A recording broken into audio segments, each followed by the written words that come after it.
I was on a plane. I was coming from overseas, and I don't know how this guy got a machine gun on the plane, but he stood up, man. He said, "Everybody, get on the fucking ground! Nobody look at my face!" I started freaking out. Because he was Chinese, I was like, why is he talking like that?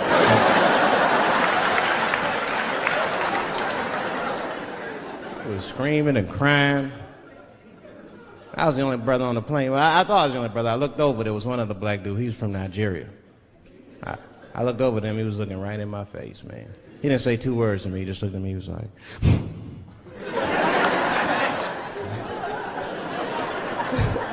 He didn't need to talk, I knew just what he was talking about. I looked right back at him, I was like...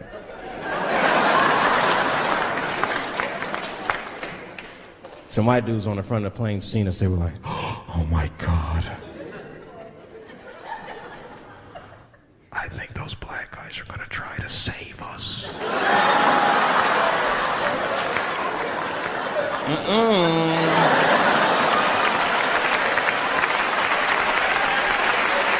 We were just communicating that we understood the situation. We were both seeing the same thing. What we understood was simple. Terrorists don't take black hostages. That's the truth. I have yet to see one of us on the news reading a hostage letter and shit. They is treating us good. We all chilling and shit. I'd like to give a shout out to Ray Ray and Big Steve and send some Newport.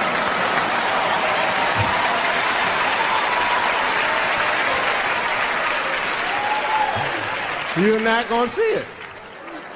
Terrorists are smart, they know what they're doing there, you know. They terrorists. They know it's black people's bad bargaining chips.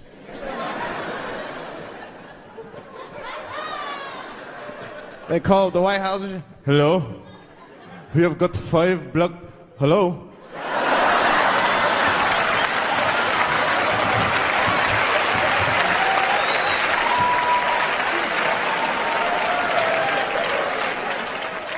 It's really some scary shit. I gotta tell you, Harvey Weinstein's probably the first person that I ever looked at a photograph of and was like, yeah, he rapes. I'm not sure this motherfucker has a choice. Not a handsome man. Not, a lot of meat and extra skin on his face. Yeah, he's ugly. You know the sad part is, he's done so well in life, he probably doesn't know he's ugly. You know, when you're good looking, everybody will tell you, "Oh, you look wonderful, you're so great looking." But when you're ugly, you gotta figure that shit out for yourself. It's a lot of putting clues together through the years. Why am I not getting in the club? I got all the right shit on.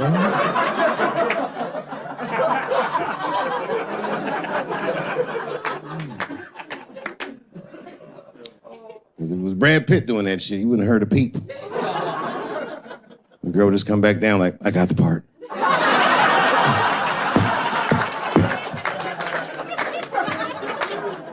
Yuck. And yet, it is important that I acknowledge, ladies, you are absolutely right. There you go. They gotta all be mindful of that, guys, because this could happen to any of us. It could happen to me. I can see that. I see myself showing up. Hi, I'm here for my 3 a.m. with Mr. Weinstein.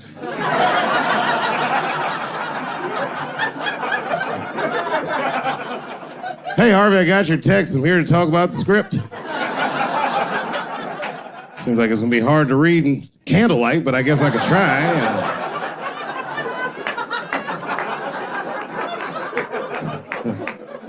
Sound like a fucking nightmare. Could you imagine that shit? Could you imagine if you was in a business meeting and a motherfucker pulled their dick out? In the middle of the meeting, I'd be like, yo, my man, this is the most unprofessional shit I've ever seen in all my days. Just let me finish, Dave Chappelle. I'll put you in all 3 Lord of the Rings.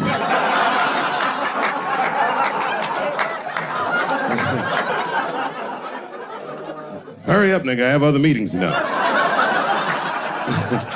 I have a 4:30 a.m. at Brett Ratner's house. And, I believe it's wardrobe fitting.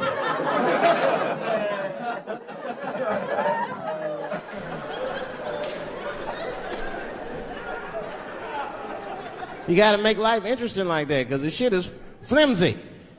Life is flimsy. You think you're gonna live forever, you ain't not gonna live forever. It's dangerous out here. We know what's going on. I travel now, you know. I used to think D.C. had the roughest ghettos in the country. Nah, nigga, I have seen some shit now.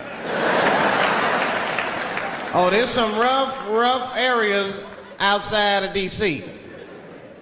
Yeah, everybody should go to the ghetto. I was taken to the ghetto one time. That's the worst. When you get taken and you're not expecting to go. You know, usually you want to know when you're going to the ghetto, like, I'm going to see some wild shit. I got to prepare myself. I'm going to see something crazy. When you're taken, it's different. I had a limousine driver. It was after a show. It was late at night. It was like 3 in the morning. I had a limousine driver. He was a nice guy talking to me and shit. Oh, hey, where you from, dog? D.C.? Word?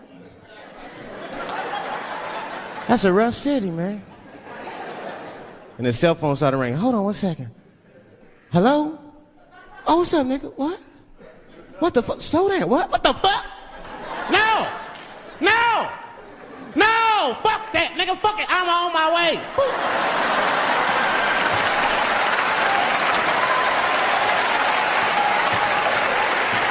Hey. I gotta make a stop real quick. At 3 o'clock in the morning. I didn't know he was taking me to the ghetto at first. I started looking out the window. I was like, what the fuck? Gun store, liquor store, gun store. Where the fuck are you taking me?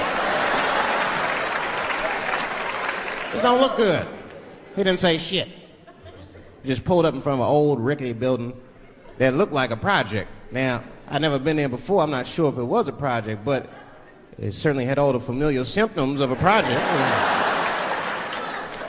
A fucking crackhead ran this way.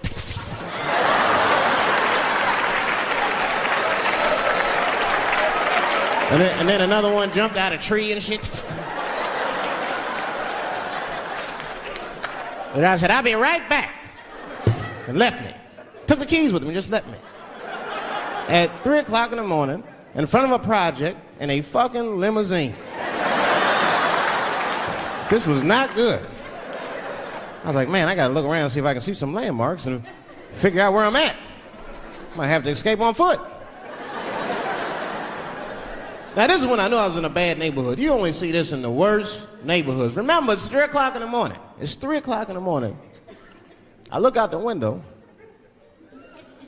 It was a fucking baby standing on a corner. Look at this. And the baby didn't even look scared. He was just standing there.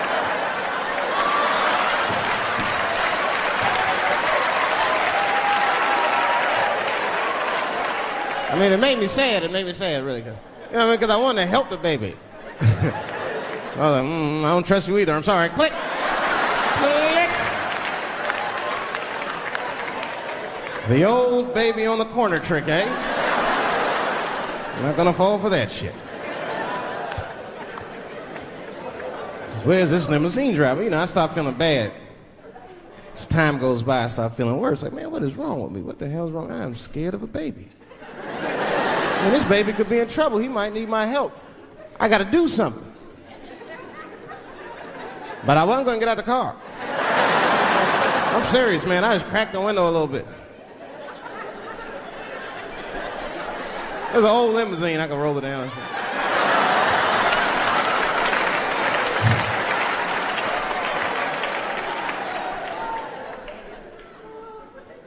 Hey, baby. Baby, go home, man. It's 3 o'clock in the morning. What the fuck are you doing up? The baby said, I'm selling weed, nigga. I said, oh, shit.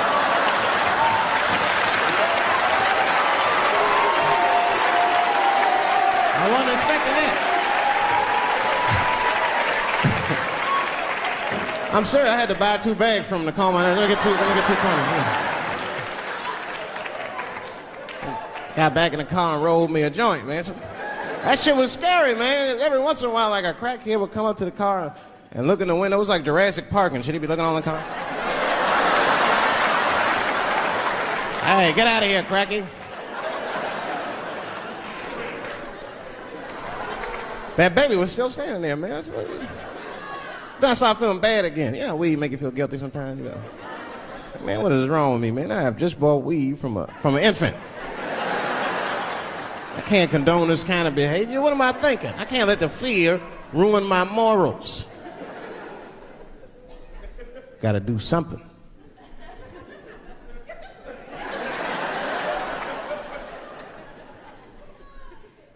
Hey, baby. Stop selling weed, all right? You got your whole life ahead of you. He said, fuck you, nigga, I got kids to feed. I said, God damn.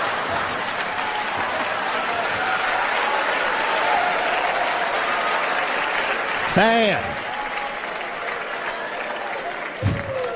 And just at that very moment, one of the crackheads was running across the street and got hit by a car. I know it was a hit and run. The police did it.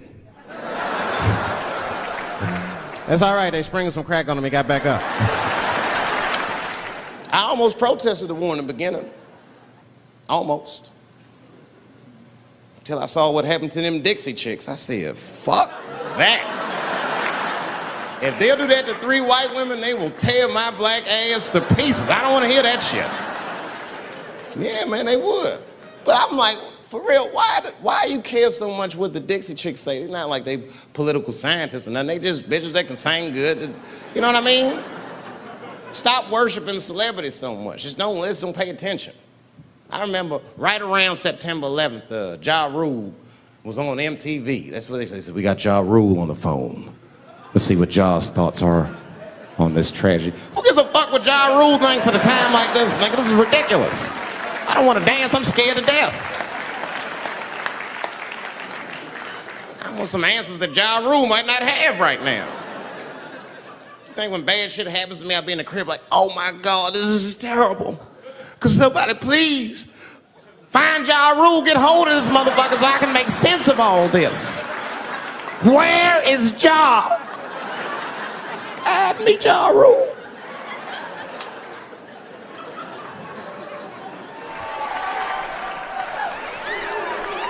Yeah, I be seeing that kind of shit, man. It's what it is. They use the TV to program us from a young age. You ever watch like a cartoon that you used to watch when you were little as an adult? That shit is wild shit. Some wild shit. I mean, like I was with my nephew. We sitting there, we watching Pepe Le Pew, and I say to my nephew, I say, now pay attention to this guy because he's funny. I used to watch him when I was little. And then we watched Pepe Le Pew, but I'm old now. I'm looking like, good God, what kind of fucking rapist is this guy? Like, take it easy, Pepe. My nephew was sitting there cracking up. Hee. See, sometimes you gotta take the pussy like Pepe. Like, no.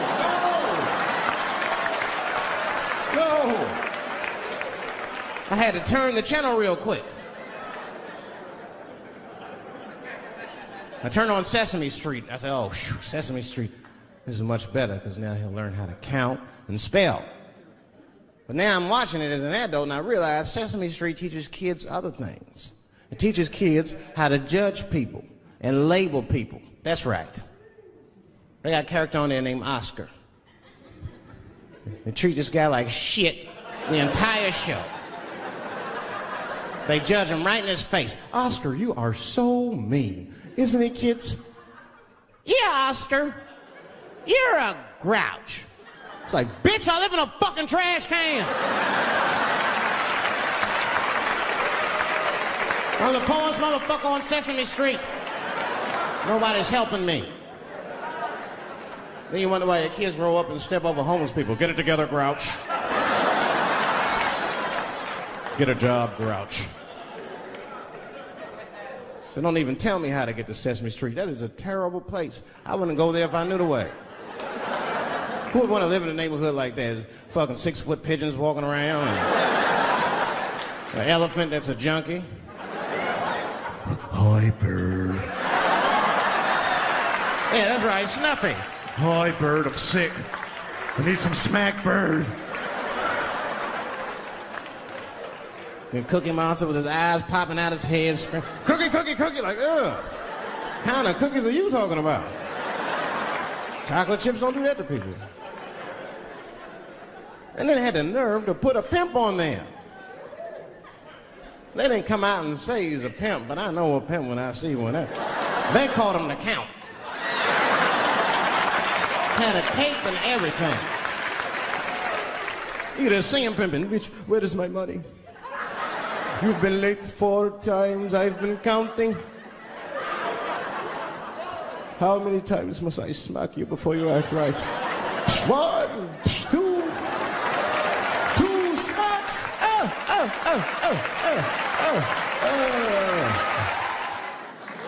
That's what I'm waiting for, because the timing of this Michael Jackson shit is what makes me doubt it. Every time there's wars going out of control, or the economy gets bad, or something is wrong with the world at large, it's always these moments in history that Michael Jackson will coincidentally jerk off a kid. This is getting ridiculous. Like, are you planning this shit? Do you have meetings? Michael, thank you for coming. As you know, Michael, the war has not been going as well as we expected. There's been a lot of hiccups, and the public is asking us a lot of questions, of course, and, well, Michael, there's no nice way to say this, and all I know how to do is be direct, so let me just be direct. We're gonna need you to jerk off another child, Mike. I'm sorry. I am sorry. But it would really help out.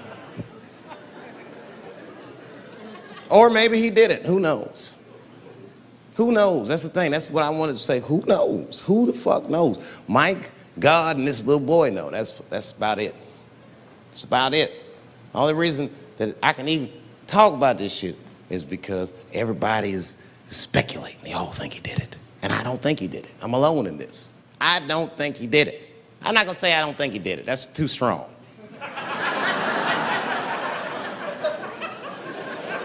Let me just say I am reserving judgment until all the facts come out.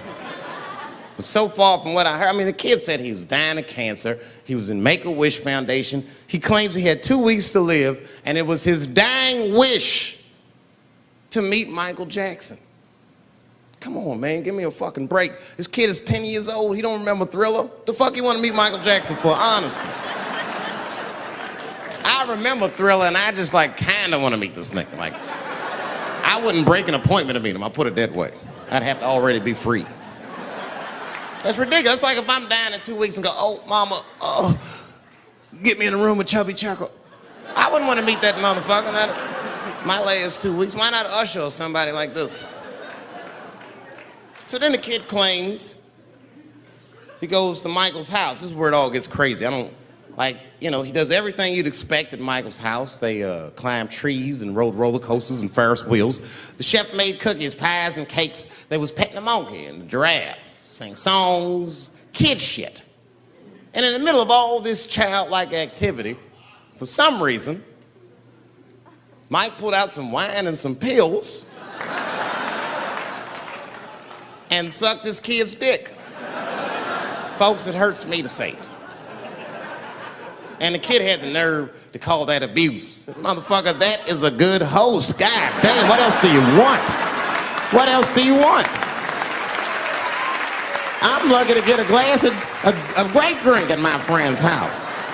Let alone a roller coaster ride and my dick sucked.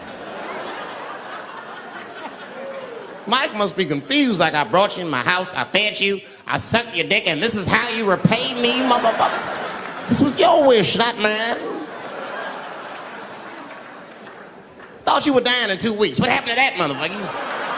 I've been in court for a year and a half. You get stronger every time I see you.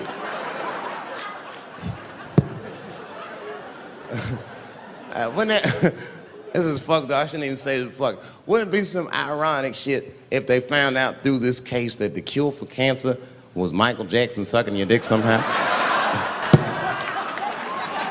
Like if Mike had powers like Green Mile and all the kids like, please, Mike, suck our dicks. Never again. He didn't appreciate it. Can we at least study your saliva? Please, Mike.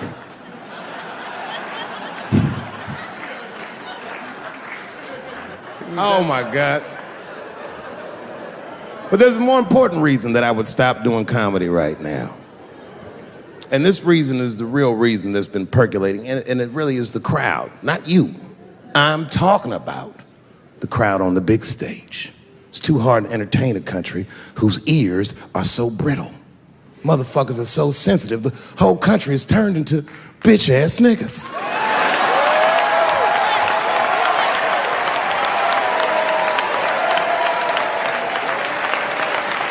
Everything you say upsets somebody.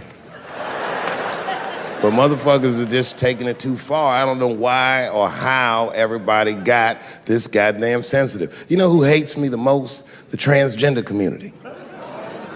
Yo, yeah, these motherfuckers. I mean, I didn't realize how bad it was. These motherfuckers are really mad about that last Netflix special.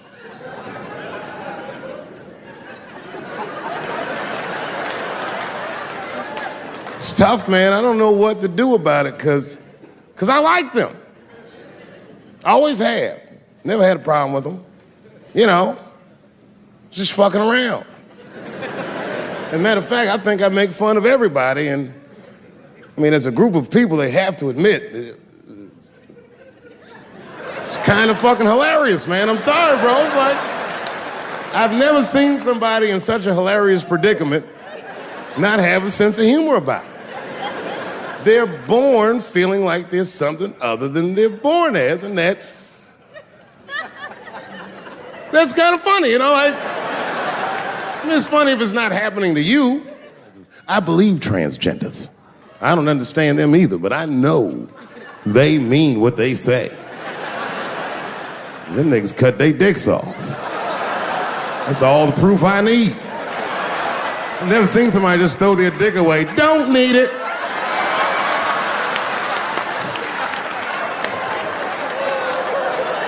I don't understand, but I believe you and I support your decision, motherfucker. I was doing a show. I was in Portland, Oregon. And I was checked in a hotel under the name Charles Edward Cheese.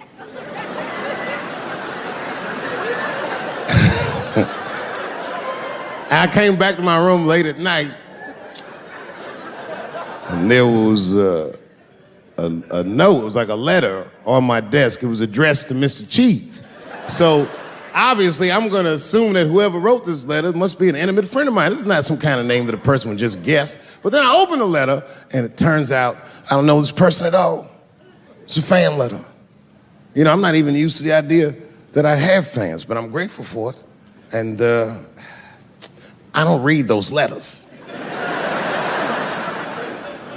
Be nice if I did, but realistically, it's like, what am I, Santa Claus, nigga? I don't have time for this. Like, got shit I want to do. I'm trying to chill. Read all these dreams and wishes from strangers. But I read it. I'd already opened it. So I just read the whole letter. And you know what, man? Whoever wrote this letter truly loves me.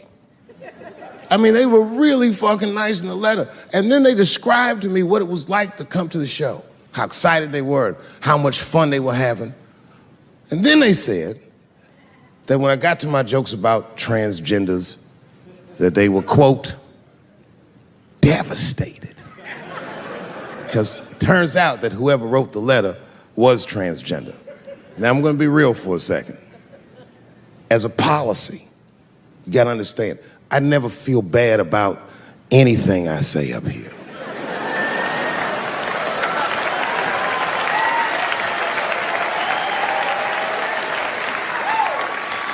And I would never admit this to you if I hadn't locked your phones up. But it was the weirdest thing. Like, when I read this letter, the shit made me feel bad. I didn't feel bad about what I said, you understand? I felt bad that I made somebody else feel bad. To be honest, I don't even know what I said that upset that person. I have so many transgender jokes.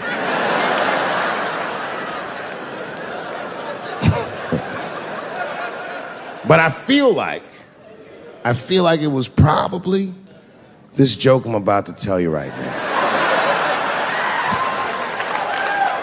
And it's not even that bad of a joke. It's a true joke. I mean, it's not true, but I had read in the paper that Caitlyn Jenner was contemplating posing nude in an upcoming issue of Sports Illustrated. And I know it's not politically correct to say these things, so I just figured, fuck it, I'll say it for everybody else. Yuck.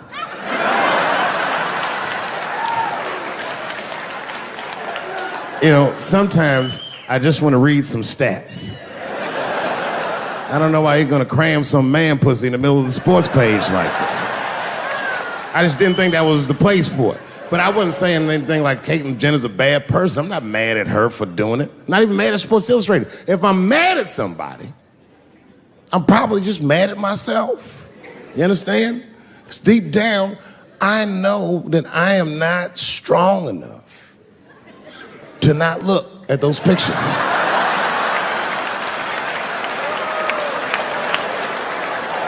And I don't think I'm ready to see what she's trying to show me. So Caitlyn, goddamn it, if you go through with this thing, bitch, you better go hard or go home. I want you to go all the way. Hustler style. Do you know what hustler style means, miss? That means spread the lips.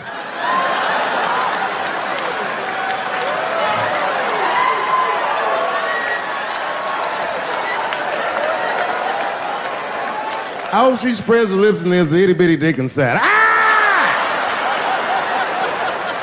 The show is behind the curtains.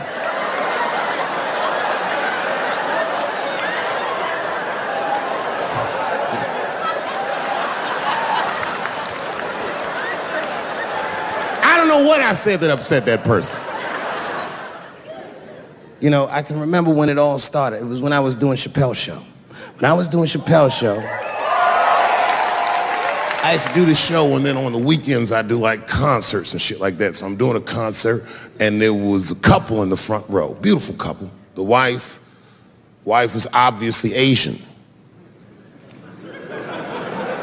You could see it in her face.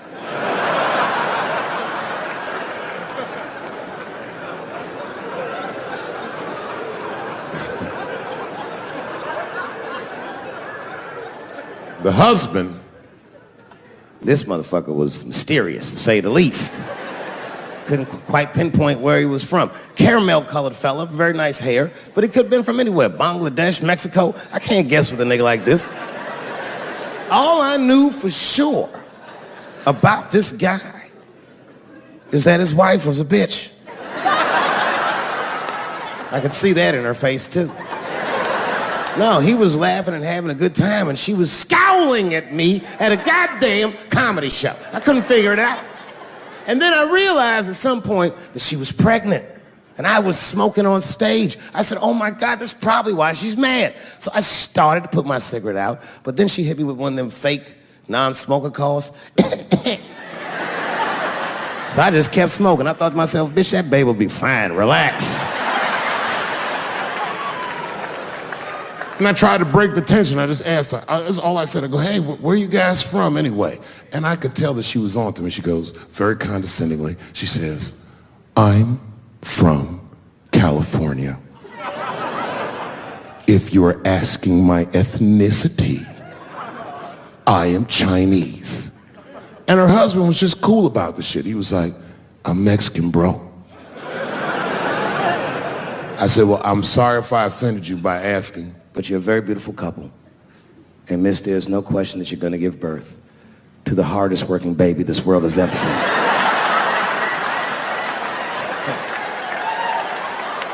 That's not a bad joke. She got very upset. She got up to leave immediately, but she didn't just leave. She had to take one last dig at me on the way out. I will never buy one of your fucking DVDs again, Dave Chappelle.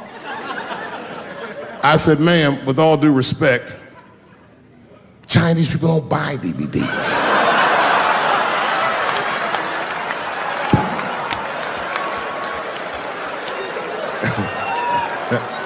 And the crowd went crazy. We were all laughing, having a good time. I didn't even think anything of it.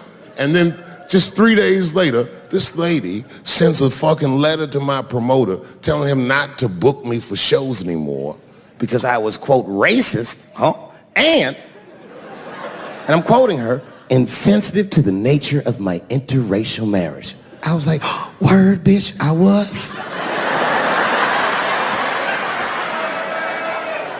If she had just done a little bit of research, she would know that I myself am in an interracial marriage. That's right. In fact, my wife is Asian too. Surprise, bitch, I'll see you on Thanksgiving.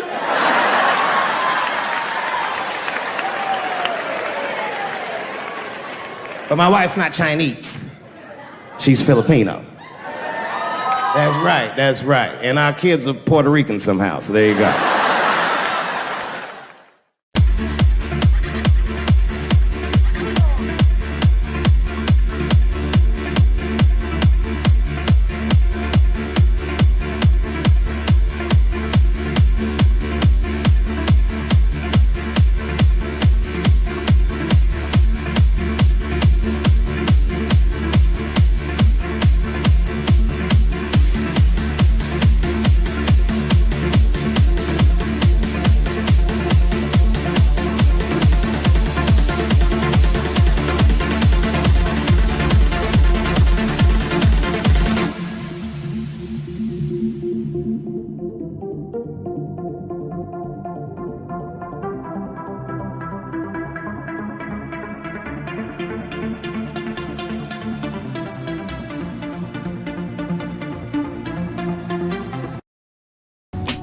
Now let's think about this.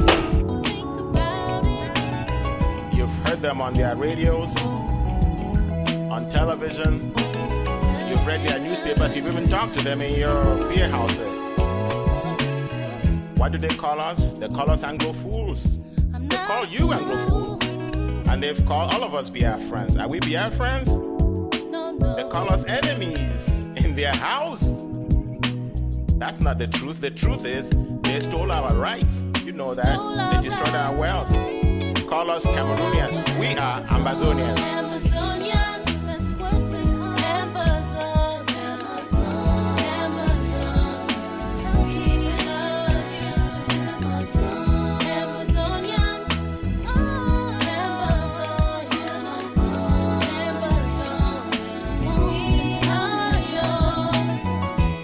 Ambazonia is not a dream, it's a reality. And let's talk to Ambazonia. Ambazonia, you were lost and abused. Now you are found. We have found you. We pledge our lives to set you free, forever free. We won't let you down. And this is our promise to you. Nobody can ever take this promise away, and we will not budge one step back.